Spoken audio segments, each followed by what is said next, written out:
Hello, everybody. Hi. Welcome to Dice Jailers. I'm Jordan, I'm Bjorn. Messing with my and camera. and your microphone. Good God. Yeah, you know, And this week we talk about multiclassing. because we have no Which class. I speak for yourself, bud. I'm a school during not the pandemic on a Tuesday. Close enough. Close enough. Yep. But before we get started, announcements that we have Saturday. Yes. Yeah. So Saturday, this upcoming Saturday, it's happening. Finally. We're doing our first in our hopefully once a month one shot here on the Yes. stream. The plan is to start at 5. That may get delayed if tech things get weird, but it We'll see. most likely won't. But the plan is to start at 5, go for about 2 hours with a 15-minute break in the middle. Yeah. It'll be great. And it is going to be amazing. It is a one shot called The Contract. It's cool because the players don't entirely know what's going to happen, and I don't just Sure mean don't. that in terms of they don't know the adventure. It's a really cool one I found on the DM's Guild. It is repeatable, so if you go and you download this one, you'll find that you could actually have players play it more than once, and they would be able to participate in this because many aspects of it can change. So Ooh. yeah, it's very Love cool. one and shots I'm like that. very excited about it. You will see some familiar faces and some brand new faces as well. Yes. You'll see. I mean, well, you'll see 3 familiar faces. Yeah. Yep, and 2 brand new ones. Yeah, that's true. That's very true. Uh, so other than the planning the one shot and getting it together, what have you been up to this week, B? That's kind of been it. Like I have been working on Word. that, and it's been a lot of fun to work on. I'm looking forward to this a lot. Actually, also with the dinner theater, now that we're going to be reopening, I should say, our second location over in Bellevue. That's been a bit of work. Just kind of Mm-hmm. going around, touching base on that, making sure we're all on the same page and we'll be ready to do it. The Shakespeare Fest, unfortunately, had to make the fateful decision that we will not have a traditional in-person season this summer. Even if Skagit gets to phase 3 and 4, it'd just be too hard to predict. And also, there's a risk of Skagit going back to phase 2. And if that happens, you can't even have in-person rehearsals, Yeah. which kind of hampers your ability to do a show. Little So bit. the directors are going to come back next year, do their shows, and we're working on what we can do in the interim to have some sort of in-person performance in our outdoor space where we can have something with minimal rehearsals and smaller casts, and how do we do stuff that's socially distanced. Right. So one of our founding members is in the process of writing up a show taking some famous scenes from Shakespeare, but it's reimagining them for social distancing. So Interesting. like yeah, think of the sword fight in Hamlet when Gertrude says, "Oh, let me mop his brow." She's gonna have a mop or like a squeegee on a stick, and yeah, the poisoning might be done by super soaker. Like these are the things we're talking about of how do you farcically do this and just lean into the socially distanced aspect. So I'll be excited to see what we all come up with for it, but that's where a lot of that energy has been. What about you? I've been up until today. A whole lot of stuff was just getting the frames together for the one shot, making sure that everything in OBS for streaming goes smoothly, so all of you Yeah. watching don't have any problems. I hope. It's always my worry, just because sometimes my computer's a mess. But yeah, that was most of what I was doing up until today. Nice. I was kind of in a bit of a funk for the last couple of days, but then today with the sunshine, my energy came back, and so rather than being out in it, I decided to start working on stuff for when we do. Hopefully, when we stream an entire campaign and it's I in know. person. Uh, That'll be a thing. but basically, it's just a bunch of stuff that will function like Dwarven Forge, but it is all foam Yes. and all made by me, which means it will be badly painted. Yes, and it will not be expensive because Dwarven Forge is awesome, but it is not in the budget. Well, love them, but we don't have money like that. But yeah, that's really what I've been getting up to this week, and just kind of enjoying the energy that I had today that came back with the sun because I'm a plant. Yeah, so it sounds like you've been, reaching out, you're doing a lot of different things, like some of the Yes, hands-on stuff, the tech stuff. Just, like you could say, the classification of skills here. There were multiple of them. I hate it so much. That's the segue. I hate it so much. So yeah, Too this late. week, uh, marking the end of our delve into Dungeons and Dragons 5th edition's classes, which I Yes. hope you all enjoyed. I hope you all got some important information from, and maybe you have a new class that you want to try. Or To maybe cap you that just all went, these off, guys are idiots. I mean, that's just what people think about us all day, every day. You're not wrong. Uh, And that's so, okay. but we wanted to cap that off with talking about multiclassing, because we've mentioned it a couple times, Yes. and for a lot of people, especially new players, it can be very scary. Uh, and also, it's an optional rule, so Correct. Always it check may with your never come up DM. for you. Yeah, check with your DM to see if they allow multi-classing. There are some DMs who don't because again, it is optional. They're not Mm-hmm. required to allow it. And if they do allow it, find out if they require the stat prerequisites to multi-class. For most Myself as a DM, classes, yeah. like myself as a DM, for example, I do allow multi-classing, but you have to meet the stat prerequisites for those multi-classes, and I will also ask my players to have it make sense in the story. Because basically, those stat prerequisites are essentially the main stat or stats that are most important to that class. You got to have at least a 13. That's it. Gotta have that much. If not, And it doesn't it's make not a sense whole in lot. taking that class. Yeah. So I figure, since you started to mention it a little bit, we could talk about reasons why a character might be multiclassed. Yeah. So you may have it where in the story, maybe your character, you could be playing, say, like a bard, or you're playing a rogue, or even a dex-based fighter. Something with a good dexterity. No, I'm sorry, a ranger, not a rogue. That's what I was going to talk about multi-classing into. Right. But maybe you have a criminal background, or even the charlatan background, or maybe you've befriended an NPC that's a member of a thieves guild. Mm-hmm. You're on a caravan traveling with a lockpick, and your character befriends that character. And over time, you go, you know what? Enough pieces here make sense that I'm going to take that fighter, ranger, bard, whichever, and I'm going to multi-class and I'm going to take a level in rogue, which I think is one of the best classes to take one level in. You can take Absolutely. more, but you get so much in one level of rogue that you'll benefit over the course of the game.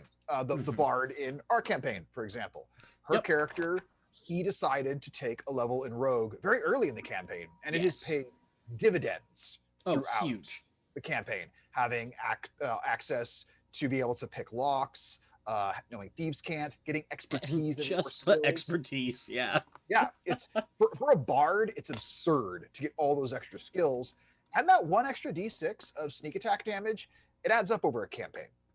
Yeah. And The so, one downside, though, you always have to look into what you're losing in multi-classing. You're a level behind in your main class now. Make sure it's Yeah. worth it. In this case, it was worth it. well, and with multiclassing, like, I feel like most often, like there are a bunch of different reasons to multiclass. It could be Yeah. it could be for the story. It could be it could be for the story. It could be to fill out your party's skill sets. Right. If you have a smaller party, it can be just to be that wacky character that has all of the skills. Yes. And sometimes it's just shenanigans. There are a number of multi-classes that are specifically just because it's really good, and if you're into min-maxing, that multi-class is amazing. Right. And so there are a lot of reasons to multi-class and not stick with your regular class. But as a team, our personal favorites are always going to be story. Yeah.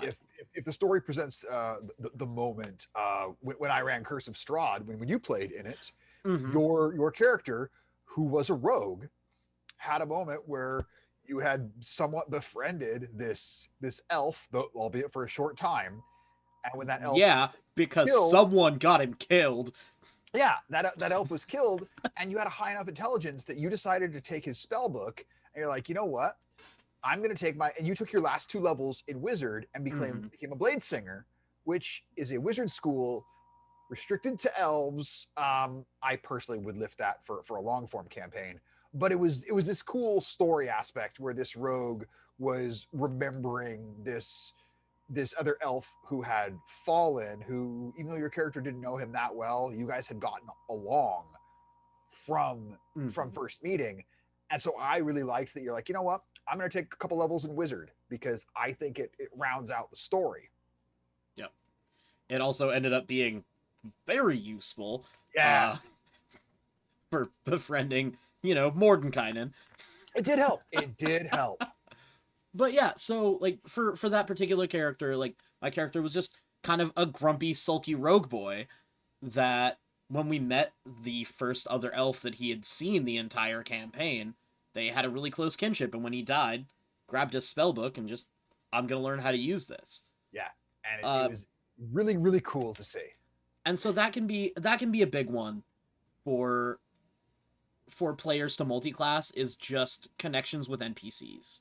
Yeah, And and for DMs out there, always try to, if you're gonna have an NPC stick around for more than like a session or two, give them a class level or two, yeah, just to give them a little bit more specificity in their personality, but also to open up uh your players to maybe see another class and their characters to be motivated to multi-class into it, as well as to give them someone to call on to have the story thing of like, all right, I'm gonna train in this.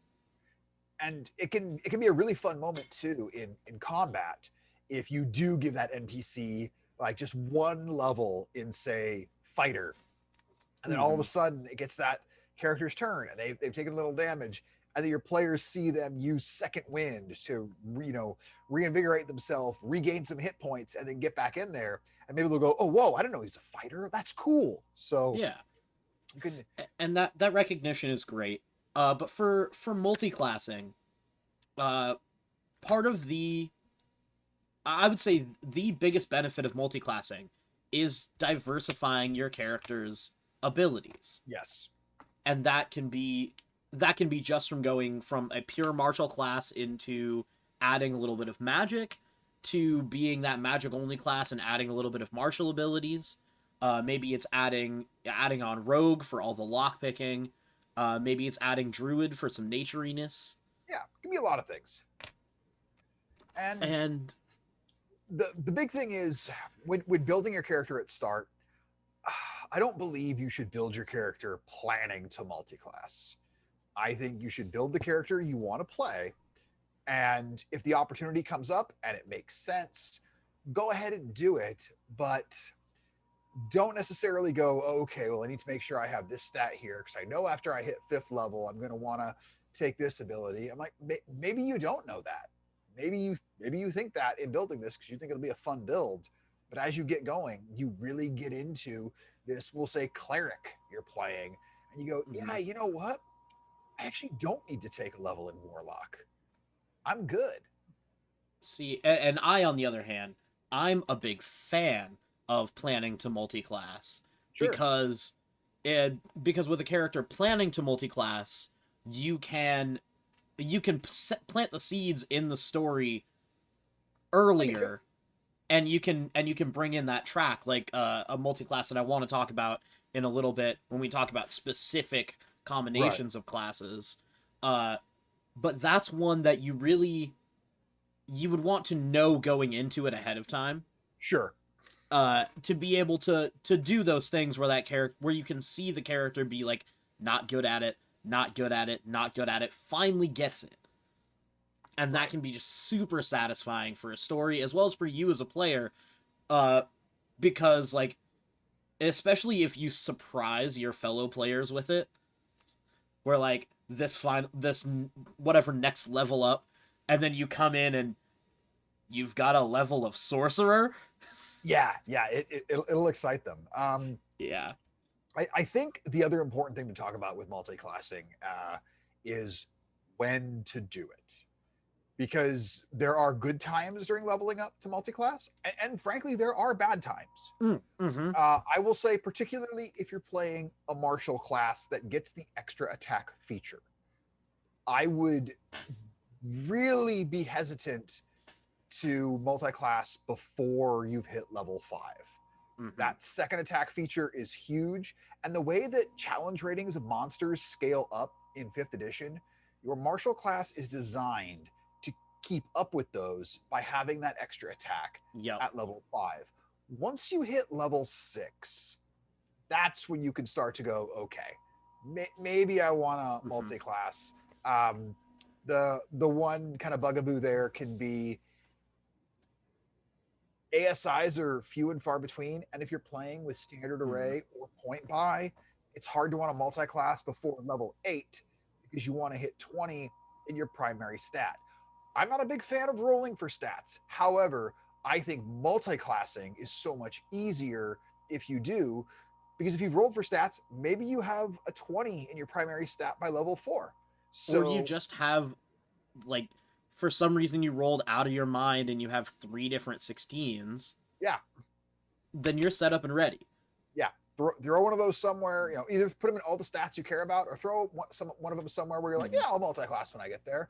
See, so, and me personally, as a DM, I like having my players roll for stats sure. because I'll have my players do the 46 drop the lowest, Right. Which is a way of random rolling your stats that usually gives your players high stats, so they feel like the heroic adventurers. They feel like they're just a little bit more epic than the average person, and Tell that it to can Ashley lend to Johnson. Have you seen multi-classing. the stats she rolls? Okay. But also, Ashley Johnson's dice hate her. They do. They do. You know why Ashley Johnson's dice hate her? Because we all love her so much. There's got to be balance in the world. I honestly think that's what it is. I don't believe you can be a human being and not love Ashley Johnson. That's very true. Where were we? Talking about stats and multi-classing, how you Right. like rolling the stats. Yeah, and part of why I like rolling is to make your characters better than the usual adventurers. That's where, okay, I'm back on track. Correct. And so you might end up with that weird odd stat when you roll, and that can be great for multi-classing. And the thing with where to level and take that other level, coming in at level 6, I don't know if it was done on purpose, but if it was, whoever thought of it is brilliant, because in past editions, like in 3.5, almost all of the multi-class and prestige class options open up at places where you couldn't possibly get there before level 6. Yeah, I know. I don't know if that was on purpose or not, but I hope it is, because that would be really cool. If I remember right from my days playing 3.5, I believe you could multi-class starting at 6, and you could prestige class starting at 11. If I remember, It depends. Right. It depends on the prestige class, because all the prerequisites. The one I was looking at was I was a fighter and I was looking at gladiator, and I believe that one was. Oh, right. Because that one had all the different feats that you had to get in order to. That one was fun. But you're right. Like, there were feat prerequisites for a lot of those. Like, you have to do this. You have to do this. And most of them in 3.5, especially the prestige classes that had just skill point requirements. Yep. Those ones, almost all of them, if you like went straight for it, level 6. Yep. And that's kind of why I think that 5th edition treats multi-classing like a prestige class. And one of the other reasons I like about kind of level 6 being that sweet spot where you can start to, the most common starting adventure for people is Lost Mine of Phandelver. It's called the starter set. Yeah. You finish that adventure hitting level 5. Beginners should not be multi-classing, in my opinion. Not saying you can't find some that won't enjoy it, but let's not pretend like D&D isn't a complex game. There's a lot to learn, and for new people, one class can be a lot to worry about, especially I if you're mean, playing. for experienced people, one class can be a lot. It can be. There are some classes that are real intricate. I'm in the Mm-hmm. process of playing a wizard for the first time. We're at level 4 right now, and I That's still right. have a lot to learn. Thank you in the chat. Yeah, 3035. You can multi-class at level 2 if you really wanted to, but the prestige classes usually came around level 5, level 6. Right. There you go. Thank you.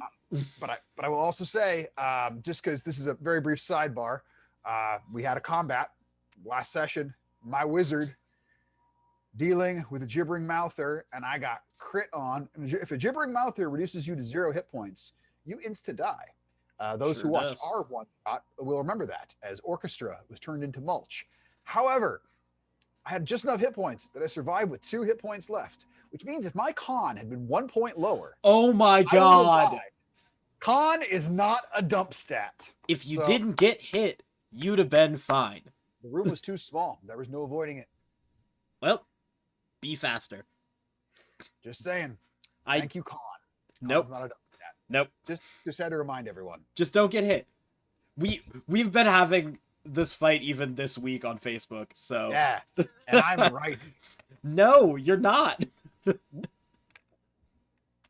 There Con are is not at so least many. I don't understand There's you. so many times that con is not a dump. That's not what we're talking about. We're talking about multi-classing. We'll have an episode all about Constitution and why it's not a dump stat. Absolutely not. Just mute Jordan. You can't. You're I'm right. in control of our settings. I am our editor, sir. Shenanigans aside, would you like to go into some multi-classes that you love? I would love to. So Cool. there's one multi-class in particular that has been on my mind for a while that I want to try, but I've been waiting for the right game to try it in. And this Barbarian is one that kind of but Go no. on. But it is a form of muscle wizard. Okay. And it's specifically multi-classing the Eldritch Knight into a full wizard. I can see that. Mm-hmm. And it's one that a lot of people will poo-poo because as a caster, a lot of times you want to get as many spell slots as you can and up to your highest spell slots. Sure. And sure, but being able to combo cast in battle and then be able to bump up to those higher spell slots that you're not going to get by just staying as a pure Eldritch Knight is so cool to me. And it goes along great with a story of like, yes, you were a fighter that trained to use a little bit of magic, and you just leaned more heavily and heavily and more heavily on that magic to the point where you're almost not a fighter anymore, but you still got that in you. Well, and I really think that one of the great things you can do by having that fighter wizard combo, you get that action surge at level 2. This is a Exactly. way you can cast 2 spells in the same turn. And there are very few ways to do that. Yeah, cast a spell, action surge, cast another spell. Now here's the important thing. Make sure you don't cast a spell with your bonus action, because the rules state if you cast a spell with your bonus action, you can only cast cantrips, which would apply to all the rest of your turn. So you can't Misty Step somewhere and plan to throw down a fireball. It's not going to work that way, but you could absolutely throw down a fireball, action surge, and then throw down a second fireball. Mm-hmm. And those are the kind of shenanigans that you can get into with multi-classing, and that's part of why the Eldritch Knight to full wizard or Eldritch Knight to, well, actually it's really just Eldritch Knight to wizard that works for that.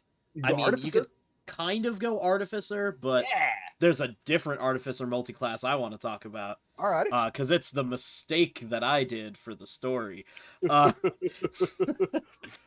yeah, and because you're already kind of stat-wise spreading yourself exactly the kind of thin that you would need for this multi-class, it's the kind of thing that lends itself to being a great multi-class.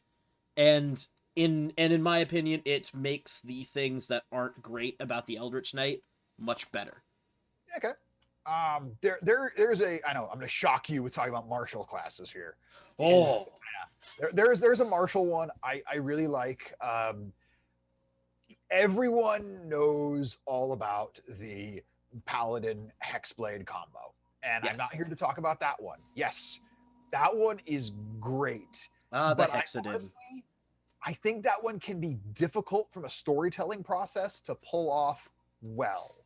Yes. Considering what a Paladin is and what a Hexblade is, I'm not saying you can't do it. I'm saying it takes a deft hand by both player and DM. Mhm. I'm here to talk about a really easy one that can take a Barbarian and turn them into something a little different while still staying this rage-powered monster. Mhm. And you can take any of the Barbarian subclasses, with the exception of Ancestral Guardian, because just get that out of here. Just no. Sorry. Hey, It's not a remember Barbarian. 10 weeks ago when we talked about that? I hate that one. It's not a Barbarian. But so you roll your Barbarian, and after you've hit level 5, go ahead and take a couple levels in Fighter. And I really think you should take enough levels in Fighter to hit level 3 and take your archetype, because you can really shape what kind of combatant your Barbarian is. I would say don't waste your time with Eldritch Knight, only because it specifically says when you rage, you can't cast spells. Yep. So don't limit what you can do. But I would say look at either the champion. So when you reckless attack, you now crit on a 19 or a 20. When barbarians crit, things die. It's beautiful. Or you can decide to take Battle Master. See, And that's maybe, what I was thinking. yeah, maybe the idea that your barbarian goes into this blood fury, but they just become that much more tactical. And when you take that fighting style at level 1, a lot of people for barbarians would look at either the defense to get +1 if you're wearing armor. If you didn't roll for stats, you're probably gonna be wearing half plate anyways. Cool. Yep. Beef up that AC by 1, or great weapon fighting. But with Tasha's and the expanded fighting styles, I would suggest looking at the Battle Master option, so you get that one extra maneuver. Now you just have this like whirling dervish of death. And I think it's really cool to have the idea of this barbarian who, yes, they turn to this just rage monster when they're in battle. They rage and all that. But the idea that they fight with this absolute precision, I think that's really cool out of a strength-based character. And it can show some of the more dexterous natures of barbarians, because barbarians get danger sense. You get advantage on dex saving throws of anything you can see. You're nimble. You're still quick, and this would be a really cool way to show that with the strength character. And with that one, with the different maneuvers, it feeds into the idea of this battle rage is just the barbarian purely relying on instinct. Yes. Well, what if those instincts are highly trained specific battle maneuvers? Yeah, and most of the maneuvers are designed for melee combat anyways. Yes. There are some of them that you can really be a greater ally in combat as opposed to just doing damage. Well, yeah, because there's the maneuver, I can't remember the name of it off the top of my head, but there's the maneuver that you strike, and then you can command one of your allies to also strike. Yep. Boom. That's just simple dog pile fight. Yeah. I mean, there's also the one that, you hit extra hard, and one of your allies can move.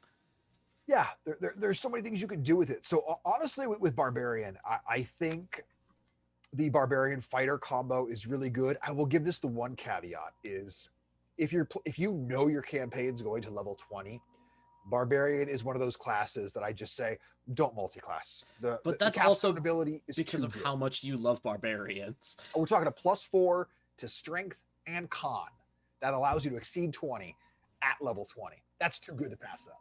It's one of the best capstone abilities. Yeah, it really is. We can go over to Bard, where your capstone ability isn't really that good, and I'm like, give that up all day. Yeah. But no, Barbarian is one of the few classes where I say, do not give up your capstone ability. If you know you're going to get it, it's so good, you'll regret it if you don't get it. Speaking of Bard, so there was, I spent a little bit of time this week trying to come up with weird multi-classes that might still work. Sure. And this one, I couldn't quite in my brain finish. So it's 90% there. Gotcha. But check this out, if you will. A Bard College of Creation multi-class Cleric of Life.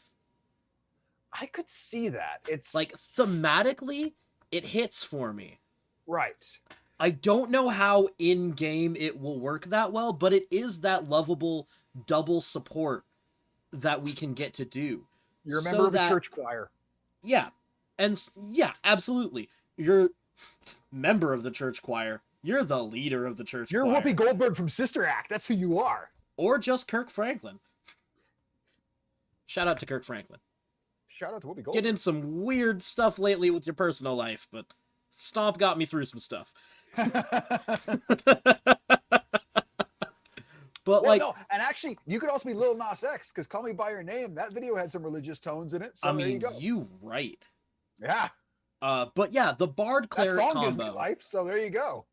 That Bard Cleric combo. You would have to be, as a player, very, very okay with being the support, because Yes. you are healing and you are buffs and you are staying away from danger. And that's it. But if you really wanted to be that pure buff machine, like if you play League of Legends and your favorite character is Sona, Bard Cleric combo, it can work. Right. Because you could also come in as the face of your party and very much be that, like, oh yes, I'm the holy man, let me talk to you. Or you could flip that script and be the ridiculous megachurch preacher. Yeah, you can. And for the Bard Cleric combo, I would definitely say lean more heavily into the Bard levels than the Cleric levels. Yeah. Just because Bards get some great skill stuff later in levels. And But also, just clerics the... get so much at level 1. They do. And that's part of why Cleric is such a great multi-class, like, one level dip, just a little like, oh hey look, let me just care about religion for a moment, and then never again. Exactly. You're like, I go to church, for Christmas Mass. Like that's Yeah. That's a 1 level dip in Cleric right there. I pray to Saren Ray once a year. Yeah, Fuck Saren I've been Ray. good. I've been good. Saren Ray's... I have a big thing against Saren Ray because of things that happened in Pathfinder. It's fine. It's fine. It's fine. Everything's fine. Well, you're talking about a different Cleric. It's actually, again, this one's not super outside the box, but it does actually go in with the Icewind Dale game I'm playing in. Mhm. Again, playing a wizard. And I actually had to go to a Cleric to get a lesser restoration cast on my wizard, lest a red slod burst out of my chest and kill me. Oh, yep. Mm-hmm. Yeah, I didn't really want that to happen. So I got this Cleric to heal me. Well, now my character almost died. And so there's a part of me going, does he find some religion out of this? Is there, any sort of Multi-class into a warlock. I know. Right? Well, I can't. I don't have the charisma for it. My charisma is an 8. There are... What? One of your characters isn't high charisma? You know what? I usually play high charisma characters. You do. You usually do. I'm just being a dick. Yeah. So, no, it was like the only things my wizard could multi-class into, I could do Cleric, Druid, or Artificer. That's it. Because my strength, dex, and charisma all suck. Mm-hmm. Because I didn't dump con, which is why I'm still alive. And... but looking at some of the Cleric ones, I mean, if I was you just put those realizing... points in dex instead, you wouldn't have gotten hit, so... No, I would have. It was a nat 20. Yeah, nothing saves you from that. Except, being out of the way. Well, again, that was not an option because this room was... However, I was looking at some of the Cleric stuff, and there are some really cool combos you can do with a wizard. Strangely, one of my least favorite Cleric domains, the order domain, which I hate because it's a cop. Thus, I fundamentally have a problem with it. It gels really well with wizard. It really does. 1 level. And so while I'm not going to take it for my character, do I have ideas for like an evil NPC, an antagonist that might be a multi-class order domain Cleric and then insert some wizard here? I'm like, yeah, that could be really interesting, particularly that ability you get at level 1 where you get to just command one of your allies to attack using their reaction. Yep. That's pretty Yep. big. And we're at level 4. Being able to command the barbarian to attack again would be really nice. Yep. But I'm not taking any levels in fucking order domain. That's Yeah. not happening. I thought, Yeah. like peace domain is really cool. It's really powerful. It's really fun, but it doesn't make sense for my character. So No. I'm not doing that. But yeah. Ooh. But you know who'd be a fun peace domain combination? Go on. Peace domain cleric just for a level dip. Yeah. With a monk. I couldn't agree more. I think monks Yeah. and clerics make great overlaps. Oh, absolutely. I mean, stat-wise, beautiful. Yeah, you already have the wisdom. Yeah. But also ability-wise, like, especially because you don't have to put much into cleric to get a lot out of cleric. Correct. Which is why cleric is one of those multi-class options that you should really do. Always think about it. But that idea of because that really gets you into that idea of the I am the peaceful monk, and we talked about that's part of why we did not like it as a cleric class.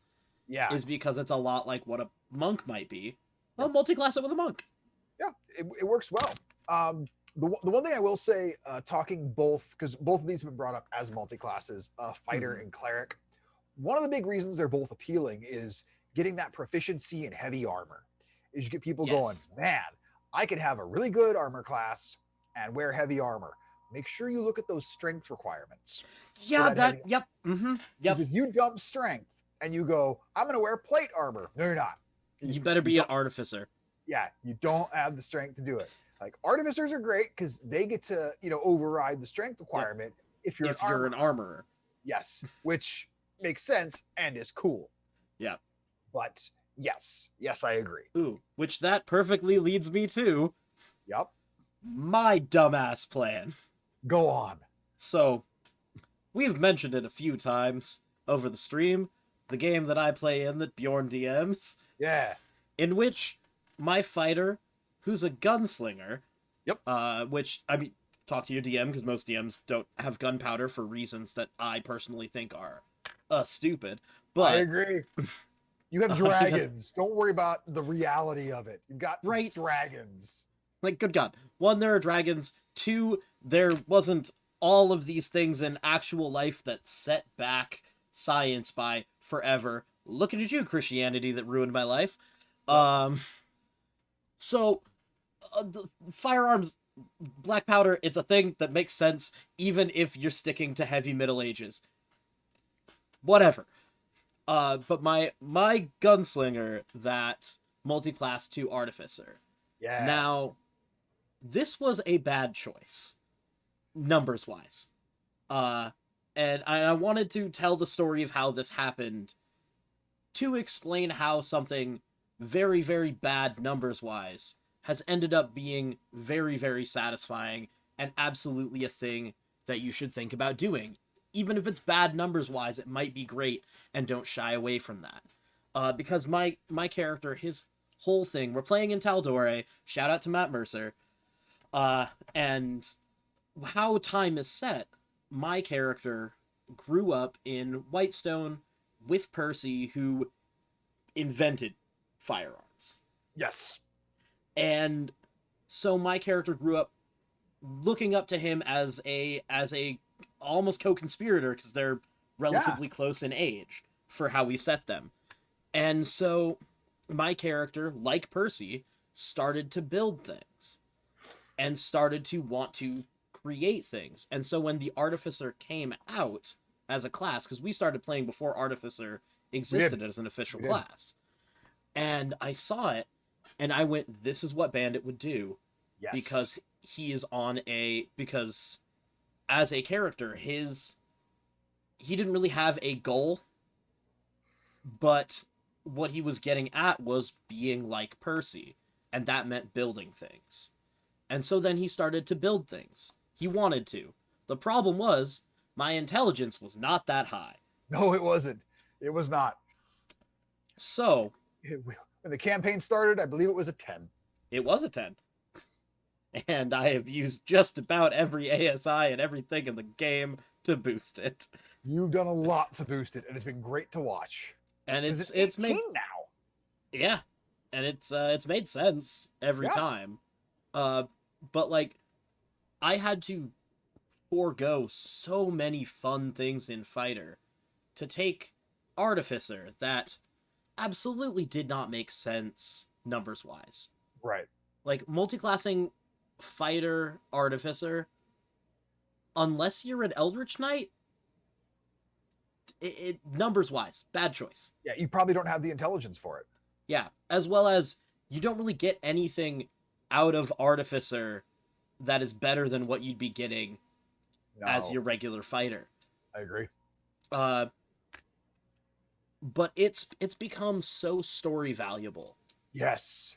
Uh, I mean, my character's catchphrase is, "Well, I made this thing." And it's been great. It's been great. But also, that goes way back because your character was making things pre-Artificer because Mm-hmm. your character likes to drink. So one of the first things you made was what you called the beer delire, which was a leather bandolier that could hold bottles of beer in it. Yep. That was something that was created before we started. You're like, hey, this is one of the things I want to have. I want to have a beer delire. And I'm like, yeah, I'll allow it. You could have that from level 1. I don't Yeah. care. It's just my I go, character's. It typifies that my character is a drunk, which is how we yeah, started.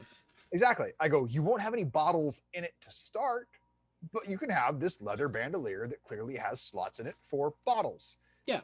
If and when you come across those, and you made more of those, and then so you made these things, and there were a couple points where your character had chosen to do things that were a bit reckless, and maybe not necessarily the smartest, and your Yep. allies rightfully chided him for it, and you Mhm. had said that it got on him that everyone thought he was stupid, and Mhm. thus he felt the need to get smarter. And then So, I became Brawn, and now yep. I'm Brains and Brawn, and beat the shit out of Shane McMahon. Sorry for spoilers if you didn't watch WrestleMania, but that was a great match. You know what? It's Thursday. It's too late for them now if they didn't watch it. I mean, I Get on guess, that. You but gotta be also on it. watch that match because that match was dope. But yeah, you increase your intelligence, and now you have the highest intelligence in the party. Yeah, Intelligence of 18, and it has worked great. And honestly, you have some of the best flavoring skills of how you use your devices for spells of anybody I've seen. The fact that your Featherfall was a friggin' crash pad, that was that's all I could think of was how is a device a Featherfall crash pad. yeah, Uh, it was perfect. So but so it's all of those things that combined in one that make this multiclass that on paper should not be a good idea be a very very fun and good idea. Like a bunch of my characters uses a Featherfall and shield, and in our big fight against Tregtar, when I finally got the artificers the spark of genius, yep. and being able to save a person or add that +3 to a person's saving throw, that saved I think it was Hob. Yeah, it was the monk. Yeah, I saved our monk from getting hit by something, and my fighter couldn't do that. Yeah. I mean, the cast being able to cast spells, my fighter couldn't do that. Exactly. And it's a great example of how you can make multi-classing work. You know, look at how the story is advancing with you and with your character. Maybe you have that NPC, like we've said, that your character just clicks with, and Mhm. that NPC is super super religious. Maybe your character develops a romance with that NPC, Mhm. and through that, all of a sudden, you're like, you know what? I think I'm going to take a level in Cleric just because So I'm of gonna this. triple class into also being a cleric of wolf. You don't have the wisdom for that. Do I not? No, your wisdom's a 10. Oh, that's right. Or it might be a 12. I'm sorry. Your wisdom might be a 12, but it's not Oh high yeah, no, enough. it's a 12 because I have one grit point. That's right. That's right. You've won. So Because I made a gunslinger with no wisdom because I forgot Yeah. about grit points. it was Because I great. didn't plan making my character. No, you put all your points in strength and dex because you wanted Yep. to wield 2 long swords and shoot guns. Yep. It was a bad plan. It was a bad plan, but it's really fun. But and that's the thing is, there are people out there who only want to build minimax characters. And again, I'm not Mhm. here to yuck your yum. I admittedly always optimize my characters to a certain extent. If I'm playing a strength-based martial character, can bet your ass strength is going to be my highest stat. Guaranteed. Mhm. If whatever my character is supposed to run on, if they're a caster, be it intelligence, wisdom, or charisma, that will be my highest stat. I don't want what I'm supposed to be good at to be difficult for me. And that's usually the way you want to go, unless you're a relatively experienced player and you have this wacky idea that you've puzzled out, then maybe give it a shot. But Sure. if you're newer, do not try the thing that you think is fun of, I'm gonna be a rogue with 12 stealth or 12 dex. Don't, it's not gonna be fun. No, it'll be fun for one session, maybe two, and then Yeah. you and all the other players are gonna be really annoyed that you suck at what you're supposed to be good at. But there's nothing wrong with saying, I want to have the opportunity to multi-class. Just know you can use those ASIs to, at your 4th level, 8th level, 12th level, And you can use them to get there. Yeah. Use them to get to where you want to be. It can be a really fun journey, and sometimes a great way to help set that up. Let's say you have a 12 in wisdom, and you've decided, I know I'm going to take a level in Druid at some point. Maybe you take one of those, because I believe Observant lets you get a +1 to intelligence or wisdom, or it might just be just wisdom. Regardless, you take the Observant feat. And then as you're observing more stuff, maybe now and then you point out some of the things you observe nature. Yeah. And then you take that level in Druid. Lots of stuff you can do. Now, let's shift around back to talking about specific multi-class pairings. Yep. Because there is one in particular that I want to talk about, because it is, in my opinion, if you are a min-maxer, this is your way to be that min-maxiest beast. I wonder if it's the one I'm thinking of. Go ahead. And it is the combination of the Gloomstalker Ranger and Rogue. I see what you're saying. Yep, Gloomstalker Ranger and Assassin Rogue, specifically. I see what you're saying, and there is one that I think is even more min-maxy than that, but in a very different way. Because the Gloomstalker Ranger gets essentially its own free sneak attack with a free attack on that first turn that you go. With the Assassin Rogue, any enemy that is surprised, you get advantage on, and any hit on a surprised enemy is an auto crit. Right. So that first round, oh, and the Gloomstalker Ranger, you also get extra movement that first round. So if you pop up a surprise round, you are most likely getting 3, maybe 4 crits. With sneak attack damage, as well as on your first one, adding that extra Gloomstalker damage. And that is just a sweep of headshot. It is one of the min-maxiest ways that you can go. If you are doing a one-shot and just want to surprise your friends by dealing, like... I sat down and did the math once, but I forgot. But it was like a 6th level character doing like 90 damage in a round or something like that. It was just ridiculous. It's absurd. Now I'm gonna go min-maxy, but sort of in a slightly different direction. If you want to be the thing that cannot be killed, oh yeah, I know this one. You need 3 levels in Barbarian, and you need at least 2 levels in Druid. All the rest of your levels can be in Druid for all I care. And you make sure you take Path of the Totem Warrior, you take Bear Totem at 3rd level, and all the rest of your levels you take Moon Druid.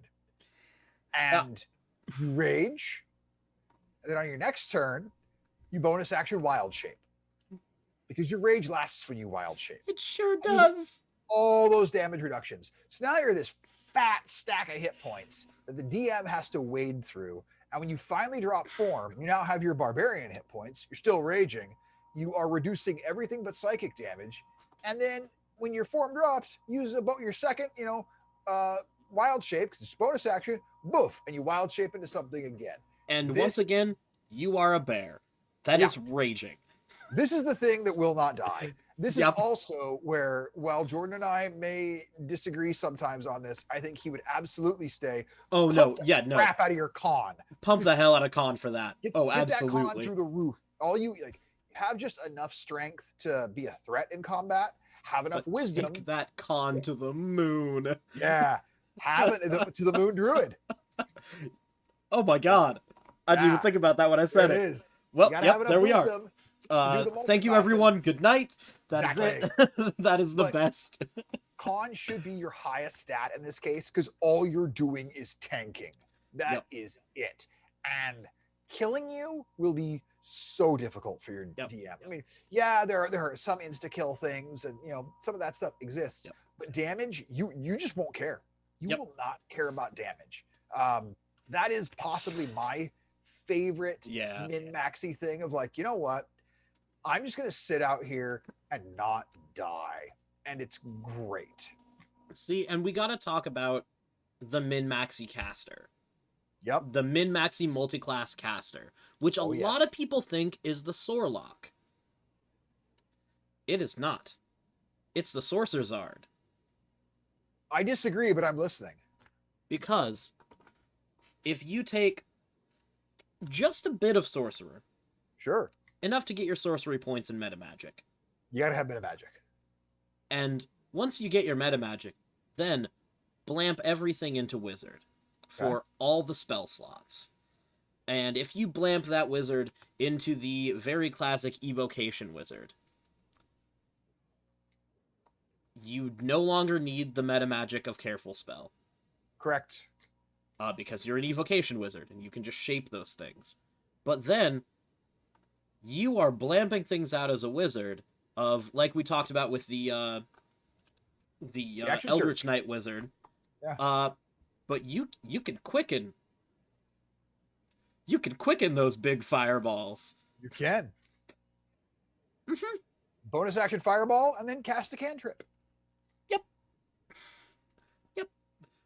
And that's one of the the min-maxiest beast casters that you can find is take sorcerer to get that meta magic that used to be all feats in past editions, and then wizard for all of those spell slots, and just go to town. I would say this is not super min-maxy, but if you want to be like that super utility caster, I think another one to really consider, because the stats you're likely to have really work here, is go ahead and roll yourself up a College of Lore Bard. And I would think a College of Lore Bard would probably have worthwhile intelligence. Probably. You know lots of lore. You're smart. Make sure you have at least a 13 intelligence. Just do it. So you can take 1, maybe 2 levels in Wizard and take all of those beautiful ritual spells. Take all of those first level ritual spells, those detect magics, those identify, comprehend languages, alarm, find familiar. Take all those ritual spells because you know them.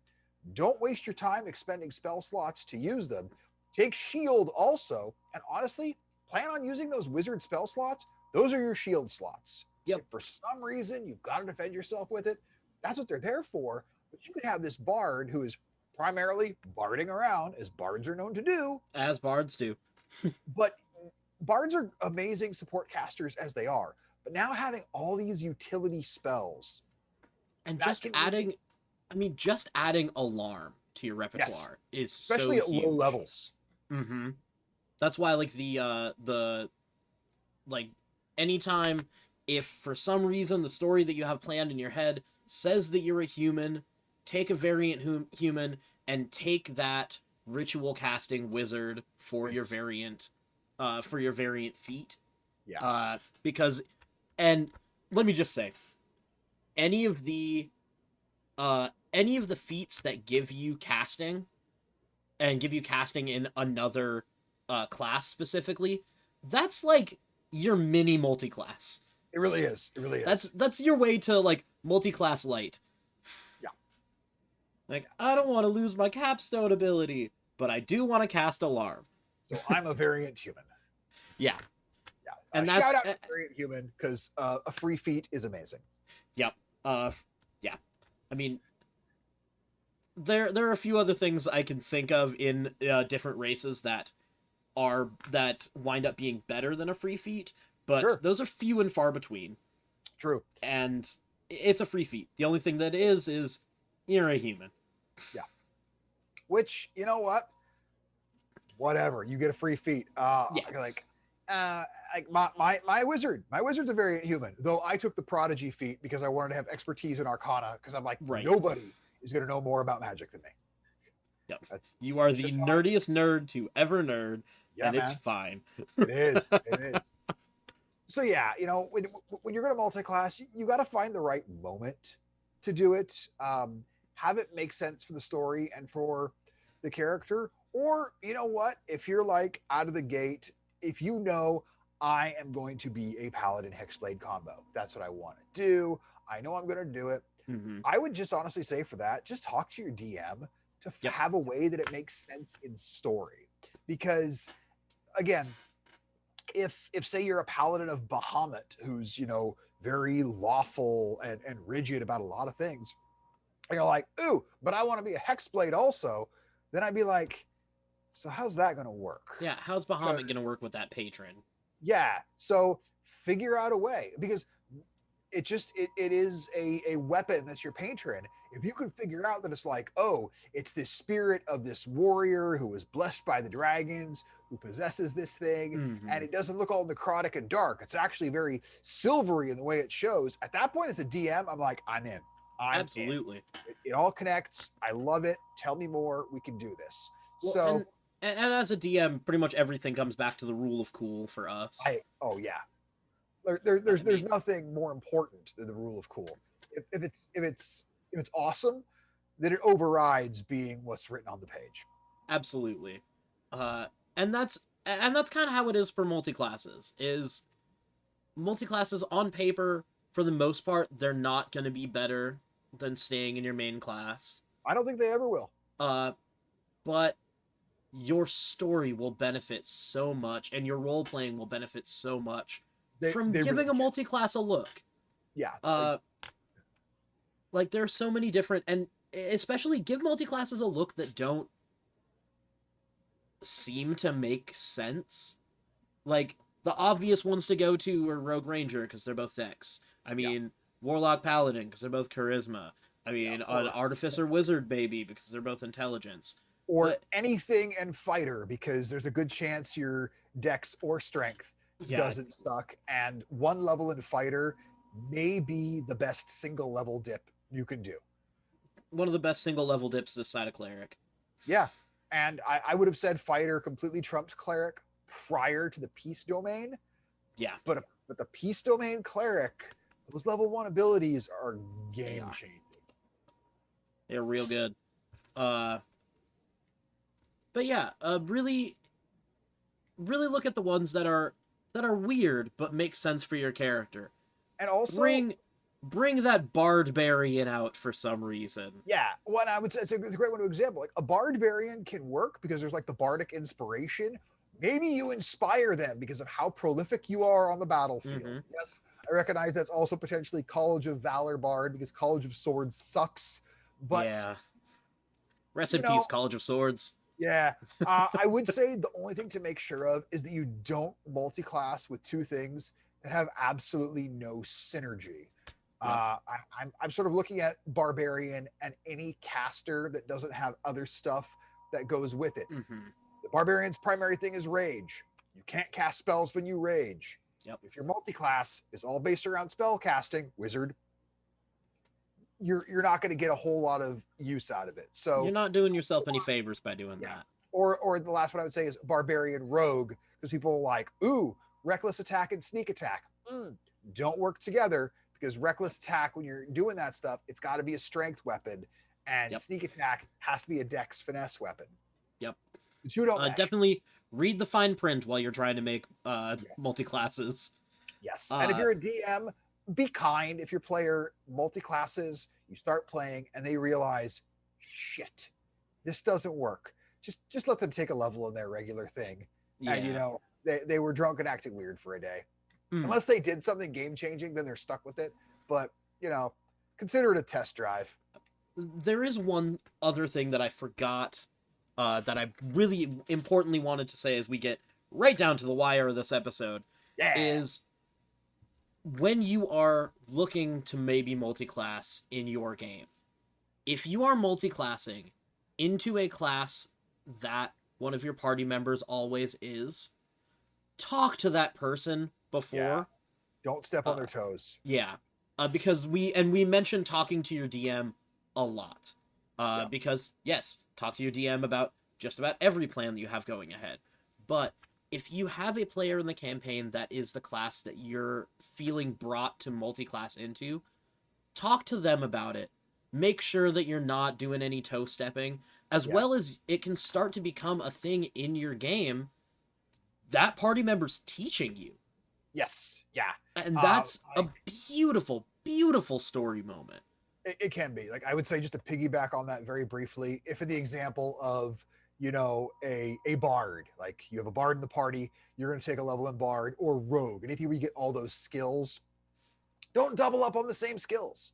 Like, oh, yeah. Diversify. If like, especially the intelligence and wisdom skills, if they've got like arcana and religion, leave those alone. They've got it covered. Take animal handling and survival. It helps if somebody is proficient in everything, because you never know when it's going to come up. Yep. Especially with a DM like Bjorn, because he pulls random skill checks out all the time. I love to. You really do. But I hope, and I know we said a lot in this one that was that can be kind of gibberish if you're new. It is. And I apologize. This is kind of hard. Yeah. But I hope you got a little something out of this one. Thank you for watching. Thank you for being here. And also, specifically, thank you, my good buddy, The Gills. I'm not gonna say his actual name, which I've already done on the stream before. But thank you for using our chat, because I looked at our Twitch Daddy Overlords, and if we want to start getting monetized and things, we have to start getting people to talk in the chat while we're live, which is going to be weird for this particular show. We'll figure it out. But so yeah, just show up and say things to help us out. Just say random gibberish. I don't care. To a point. Say con is not a dump stat. Say con is a dump. That's it. That's our that's our chat fight. It's just shouting out your support to con being a dump stat sometimes. No, never. It's absolutely a dump stat sometimes. But thank you for watching. Please tune in for our one shot this weekend, it's gonna Saturday. Be so fun. At 5 p.m. is when we're planning to start. 5 p.m. that is Pacific time for the few of you that are my adjacent family members in Texas that watch. Just time zones, they're a thing. Yep. And it's all a mess. But please do watch the one shot. It will be some great shenanigans fun. There is one particular shenanigan in store that I have specifically hid from everyone else. That it will happen at some point. No doubt. It will happen fairly early on. But there's one particular shenanigan that has been hidden, and I can't wait for that to happen. But let's stop rambling and get off this stream already, because I got food to eat. Same. Bjorn, what do we always say? Do something nice for yourself this weekend, and watch us on Saturday. Yeah. That can be the something nice you do. Yeah, do something nice for us. Yeah.